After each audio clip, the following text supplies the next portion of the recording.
Why the market makes you look dumb and feel like a fool.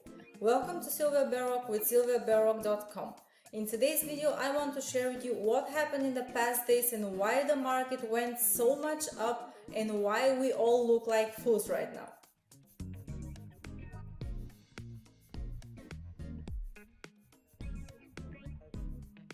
I'm sure a lot of you out there guys are surprised that the market went several hundred points in a matter of a couple of days. And it all starts with bias. It is okay to have a bias and it is okay to be on one side of the trade and have a specific idea about the trade. But the most important thing is to look at the price action, and if you see that something different is happening in the market, you have to change your bias and you have to accept the opposite. For example, most of the people out there thought the market is going to crash pre-election. Everyone who I know started shorting the market, and as a result, the opposite happens. The market has always been that way. The market never makes sense. The more people are on the one side of the market, the opposite happens. For example, this was the same with the coronavirus. In the coronavirus, after the crash, a lot of people thought the market is going to crash one more time, will continue to go down. As a result, the market went straight up, made new highs. So all that never makes sense and it is not logical. And the point here is to understand that and look at the price and ignore some of the news. So why does that happen? Think of that. We see a lot of increasing coronavirus cases. We see lockdowns all over the place. No stimulus package is in place. We see pre-election, we don't know who is going to be elected. And based on all that, the most of the people out there think that we are going to see new lows, we are going to see crash, the market is overextended, overvalued. And here is the exact point, guys. If everyone thinks that the market is going to crash, everyone thinks that it makes sense to go down because of the bad scenarios, because of the bad news, what happens? Exactly the opposite.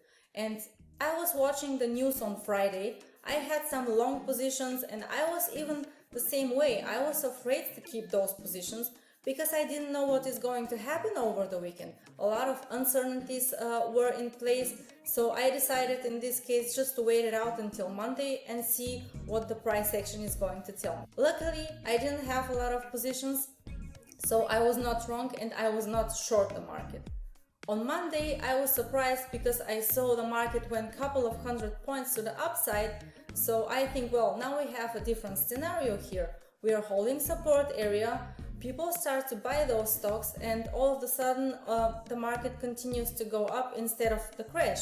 And this is exactly the point where you have to start thinking outside of the box. If everyone thinks the market is going to crash, the price action tells you something different, go with the price action and don't listen to the people out there. So let's take a look at the ES. What happened with SPY? This here is the futures, the ES future, and as we can see, we see here a support area. I'm going to draw that. It's the 3,200, and we saw this sell-off where the most of the people were scared. They didn't want to buy.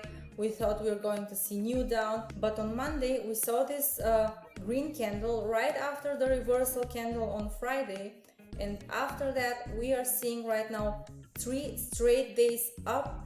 And what happens here is that the people who are short in the market are getting squeezed right now. That's why we see this huge move. And the people who are not in the market, they start to chase right now. And in my personal opinion, we might see all-time highs even before Christmas. The Nasdaq chart has similar situation. We saw a sell-off here. Everyone thought tech is overextended, overvalued. All those stocks are going to crash.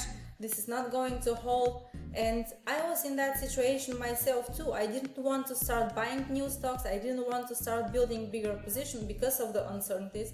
But here is the mistake. The chart tells me a different story.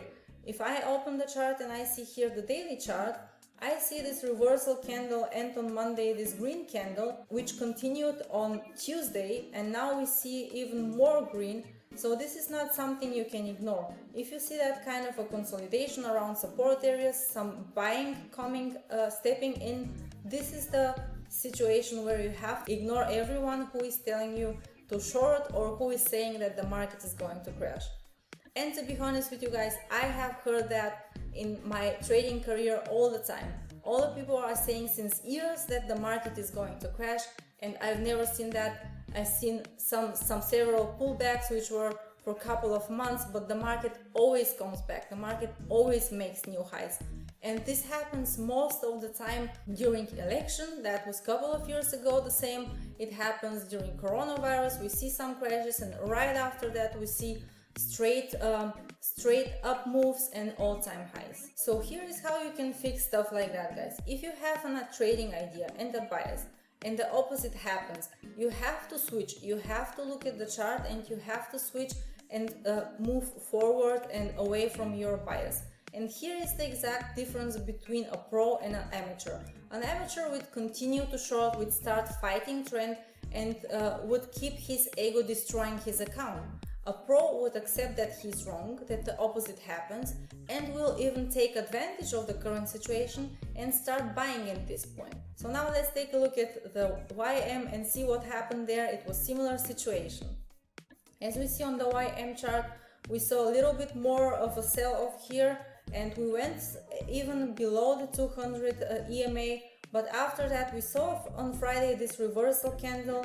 We saw on Monday this huge green candle which closed above the 200 EMA, and this was the exact point where you could have started buying some stuff or even buying the YMs and let your bias aside, let your ego aside, and focus on the chart. So the lesson here for you guys is to accept being wrong and change your mind if the price action tells you something different. That the price is told by the chart and not by the news. And there is a famous saying where it says, show me the chart and I'm going to show you the news. And this is the lesson here for you, to ignore the noise and focus on what the price action is telling you. So thanks for watching, guys. I hope you learned something new from this video, and I would appreciate it if you like this video and subscribe to my channel. Bye bye.